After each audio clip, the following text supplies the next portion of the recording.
This is my 39th video on my work with OO gauge. See part 1 of this series for my reasons for getting into OO gauge when I already had a lot invested in working in N gauge and I didn't really have space available for a large, fully operational OO gauge layout. Also see my lengthy series on my N gauge railway modelling for smaller and more complex scenery and smaller scale trains running. This part is the 13th, dealing with my third layout made using mainly Hornby EZ Track. See the prior video, part 27, for my reasons for wanting to try a Hornby EZ Track layout when I already had an OO gauge layout using Bachmann EZ Track. This part covers my build of the Metcalfe double-track red brick engine shed kit, P0313.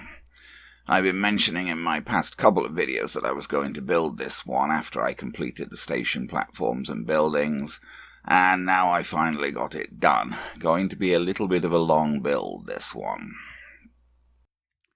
This is the kit, P0313. It's a hefty package. I believe this is the largest single building I've built from a Metcalfe kit. It's big, wide enough for 2 tracks and long enough even for Stannia's Pacifics, over a foot long. This is what you get when you unpack the kit. 4 folded sheets of printed card parts, 3 folded sheets of heavy card reinforcing parts, 1 sheet of laser cut parts, 2 large sheets of glazing parts, a sheet of printed and pre-cut thin card parts, and instructions in the form of a 12-page booklet with coloured illustrations. I do prefer the booklet format for instructions, and this seems to be what Metcalfe have been going to with their more recent kits. There is no printing on the heavy card parts. To avoid confusion, I like to label them before starting, based in this case on the key on page 2 of the instruction booklet. There are 3 sheets of heavy card parts, but only 2 distinct sheets. This sheet is included twice. This sheet of printed card parts is also included twice. These are mainly the parts for the main side walls of the engine shed. I noticed that the key in the instruction booklet also included red lines indicating where to cut to free the heavy card parts from the sheets. I transferred this information to the sheets themselves by marking the lines to be cut with arrows. Here are the cut lines on the other sheet. I have never followed the Metcalfe advice to cut out all of the parts in advance and collect them in a builder's yard, as they call it. I'm sure this would just confuse me and lead to mislaid parts and take a lot of space. I only take parts out from the sheets as I need them for assembly. Here are the parts for one side wall. The wall is to be made up with 2 layers of heavy card sandwiched between inner and outer layers of printed card, with the glazing parts in the middle of the sandwich. Here are those parts with all of the window openings cleared and the glazing parts separated. I cut the glazing parts apart with scissors as I find it difficult to cut the acetate neatly with a knife. First, a heavy card part is glued to the back of the outer brick facing. The books are there because the instructions suggest putting the joined parts under something heavy, such as books, for a while to let the glue fully set, in order to better avoid warping. I found it very difficult to get these parts precisely lined up. It doesn't help that each part comes off the sheet with a fold in the middle of it, which is sort of inevitable, as the parts would be too big to fit into the standard Metcalfe packaging if they weren't folded. But it does make gluing them together flat in perfect alignment trickier. Of course, I could get the alignment close, but it seemed that no matter how hard I tried, one or another of the window openings would be a hair off alignment. I resorted to sanding the edges of the window openings with an emery board where the 2 layers of card were out of alignment, just to level things up. Here are the parts for the second side wall. You can see what I mean about the folds in the middle of the parts, causing them to not lie flat and so making joining them precisely more difficult. And they're just very large parts, which makes getting everything perfectly lined up more difficult. Here are the 2 side walls finished, each with all 5 layers glued together. Hopefully, despite my difficulties, there's no misalignment visible in the final result.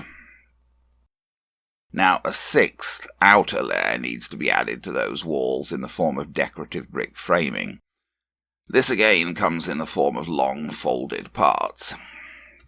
In this case there are tabs at the ends of the parts which will fold around the ends of the walls, but not be glued at this point. Here are those parts attached to the walls. Again, it was a bit of a struggle to get them to flatten out perfectly and glue evenly all along the walls. By the way, I was using rocket card glue, which is what I use for all of my card kits. It's the best thing I've found for applying precisely and giving just enough time for proper positioning, and then gripping quite rapidly. Next, on to the ends of the shed. Here is the brick facing for the door end, which will be backed with 2 heavy card strengtheners. The 2 strengtheners are glued together, and then the wall facing is glued to them, always keeping the edges aligned as exactly as possible. Not quite so hard with these parts, as they're of a more manageable size that can be gripped in the hands. Then the tabs fold around the inside of the door opening and glue around to the back. Additional thin card tabs are taken from the sheet of thin card parts and glued to the back of the blue tabs to slightly increase the overall thickness of those end wings. Also from the sheet of thin card parts a printed louver is glued to the back of the opening above the doorway. Here's that louver above the doorway from the outside. These are the parts for the back wall of the shed, assembled similarly to the side walls, with 2 outer printed parts, 2 inner heavy card parts, and glazing parts sandwiched in the middle. Here the glazing parts have been glued to the back of the heavy card part, which is in turn glued to the back of the outer wall. There's also another thin card louver glued in place at this point.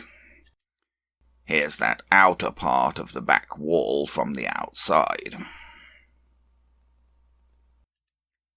Now the wall is completed with another heavy card piece and the inner printed wall. Note that they don't bother with a separate louver piece for the inner wall. The louver is just printed onto the inner face. This will be the back wall inside the shed and won't be very readily visible from the outside. Metcalfe have gone to quite a bit of trouble, however, to make the inside of the shed look good. These little bits from the sheet of thin card parts are intended as window sills for the shed windows. The parts on the thin card sheet are pre-cut, so they only need to be cut along indicated partially pre-cut lines to free them. This is certainly easier than having to completely cut them out yourself, but more care is required when taking these parts from the sheet as compared to the main printed parts, as the thin card doesn't guide your knife to the same degree, so it's much easier to slip off the cut lines if you're not careful. The sills are glued in place beneath all of the main windows. And the louvers. This is a delicate tweezer job. I never seem to be able to get the sills exactly centered. It always looks to me as if they protrude a little bit more on one side than the other, no matter what I do. Of course, sills need to be glued under all of the side windows too, so sill gluing itself takes quite a while. Now we're getting ready to attach the walls together. The first step is to fix the bottom tabs of the side walls at right angles by gluing them to the bottom of the walls. Then the walls are assembled one corner at a time. The wings on the sides of the end walls fit into slots on the ends of the side walls. And then the tabs on the end of the side walls fold around and glue on the outside. This does make for a very solid connection between the 2 walls and helps to hold them rigidly at right angles. Metcalfe seemed to be pretty good at designing this kind of thing. Once one corner is done, we proceed to the next one, done in the same manner. And eventually we get around all 4 corners, producing a structure that is pretty firm. Here I'm checking the assembly against the markings on my work surface to try to ensure that it sets properly square. Next come the roof trusses. These are the main parts on the laser cut sheet. There are 5 of them, each a double part that needs to have its openings cleared and then to be folded and glued double. Here are the trusses with the openings cleared. The pieces inside the openings are mostly cut through and then attached with small joins left here and there along the edges. It's best to cut those joins with a knife, as if you try to just push the pieces out, the joins tend to leave unsightly burrs. Now all of the trusses are folded along the centre line and glued double. The trusses glue into the slots in the side walls. The instructions suggest standing the building on its side and putting weights on the top side to ensure that the trusses hold firmly at the ends. But I'm doubtful whether that would be wise. I found that the trusses tended to buckle if I applied anything more than slight pressure across the two side walls.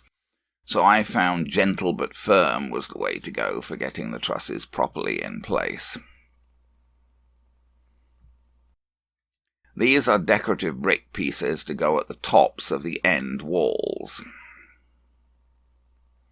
The decorative pieces glue on top of the side tabs, lined up with the top of the wall. Here's the decorative piece on the open end, though you do have to look closely to see it. This is the heavy card base for the main shed roof. Again, the fold in the middle is of some concern in terms of getting it to go down flat and even. The side tabs fold around and glue down, which helps to straighten out the part, a trick Super Quick can make much use of. The instructions offer a hard way and an easy way to attach the glazing parts to the roof. The hard way involves cutting the glazing pieces down to the precise size of the openings and then gluing them into the openings by their edges after the roof is assembled. That seemed a pretty crazy option to me. The easy way is to glue the glazing parts to the back of the printed roof, as is normally done for glazing. This was what I did, and it wasn't all that easy with these parts, as they are large and only have narrow borders, so considerable care is required to get enough glue along the edges to attach them without getting glue onto the visible surfaces. Black, thin card parts are provided for edging the windows. These are the shorter pieces for the ends of the windows. There are also longer parts for the length of the windows. I understood the instructions to mean that these edging parts should be glued inside the edges of the window openings, though looking at online pictures it seems that they more commonly get glued to the surface of the roof around the window openings. Either way they would require cutting to length. Here I have glued edging pieces inside the tops of the window openings. Then I glued short pieces inside the ends of the openings. Now the printed roof and its glazing are glued over the top of the heavy card under roof, which is glued over the trusses. You glue the heavy card on first. I forgot to photograph the under roof before gluing on the printed roof. It was a bit tricky getting the under roof to glue down properly, as it doesn't contact the trusses along their whole length, and it doesn't really connect well to the side walls, so it needs to be glued down based on the centre part of the trusses where it contacts and the tops of the end walls. Once the under roof is down properly, it's quite easy to glue the main printed roof to that, although care needs to be taken to get the overhang at the two ends even. Barge boards then go under the roof at the two ends. These glue under the printed roof back against the ends of the under roof. And here's the barge board at the entry end. These are the parts for the central raised vent section of the roof. 8 heavy card parts and 6 printed parts, all of which fold in the middle to go over the ridge of the roof. It's easy enough to centre these parts on the roof, as there is a marked line in the middle of the roof from where the part came folded. First, a heavy card part is glued down on one side of the centre line. Then another heavy card part is glued to the other side of the centre line, butting up against the first. Then printed parts are glued over the heavy card parts. It was at this point that I found that the parts weren't all of the same length. If I aligned the ends of the parts, the printed parts didn't meet in the middle. If I had realised this before starting, I would have compared all of the parts and trimmed the slightly longer ones down to make them all the same length. But it was really too late, as I only noticed the variance in length once I'd already started to glue the parts down, so I just did my best to stack them as indicated in the instructions, 7 layers with alternate heavy card parts and printed parts. You can see the slight gap between the printed parts in the middle. Perhaps I would have been better to join them in the middle and let the ends vary a bit.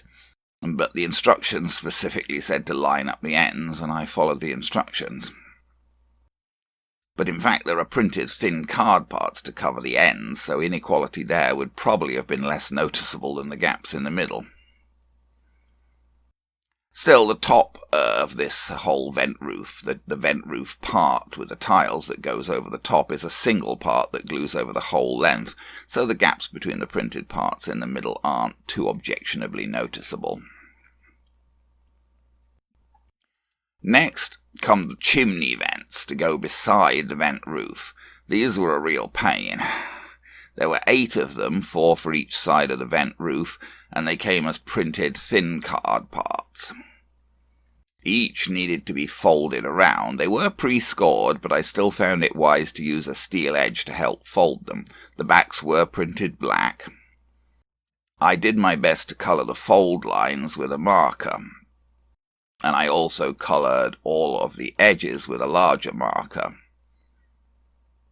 Small cards are provided to join the edges of the chimney vents together when they're folded. I coloured the edges of those cards. I was beginning to feel a bit like a funeral director at this point with all this black edging. Now, the 8 chimney vents needed to be folded around and held together by gluing the small cards inside across the joins. Definitely another tweezer job. Here are all 8 chimney vents after assembly. As you can see here, the instructions say to first fit a heavy card square to the roof and then to fit the chimney vent over that. But how are you supposed to know where to fit the heavy card square? There aren't any guide marks or anything. Here are those heavy card pieces for the base of the chimney vents. They aren't actually square, they're slightly larger along one side than the other, which makes sense as the chimney vents themselves are square, but these pieces need to go into the vents at an angle.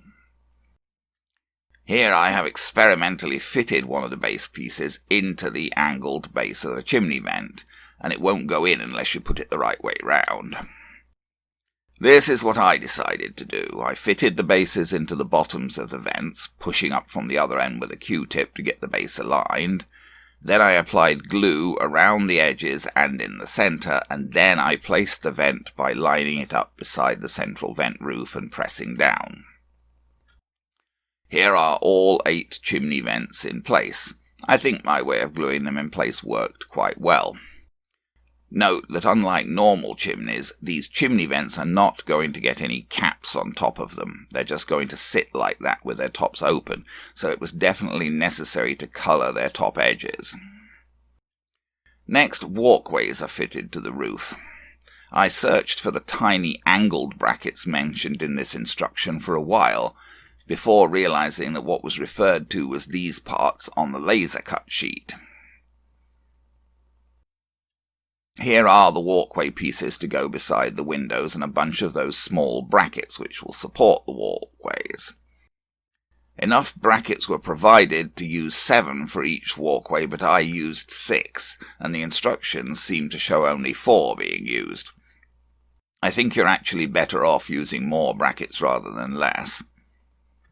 I glued brackets to all of the walkways and let them set before trying to attach them to the roof. It's a bit tricky gluing the laser cut parts, as the rocket glue doesn't seem to like going onto them. You put it on and it tends to bead off, so you sort of have to persist in applying glue several times until it takes. Once the walkways have brackets on them, they actually glue quite neatly to the roof underneath the windows. The instructions show potential other walkway pieces being applied to the roof as seen here. I wasn't quite clear how these should look. The extra walkways weren't present in the picture on the packaging. so I looked for pictures online. I found many pictures of this kit assembled, but not a single one of those pictures had these extra walkways on it. In fact, most of the pictures didn't even have the main walkways under the windows. So I decided not to bother with these extra walkways. Even in the instructions here they look rather weird, and it's hard to see how they would work as walkways. I did cut out the pieces for them, but then I decided just to skip attaching them. When I assembled the chimney vents, I glued the little cards joining the edges in the middle of the edges that they were joining. In hindsight, it would have been better to glue the joining cards at the top of the edges, since with them glued in the middle, the gaps between the edges at the top were quite visible if there was light behind them. This irritated me. So I cut small pieces of extra card, blackened them all round, and then cut them to size and glued them inside the tops of the chimney vents to hide the gaps where the edges joined.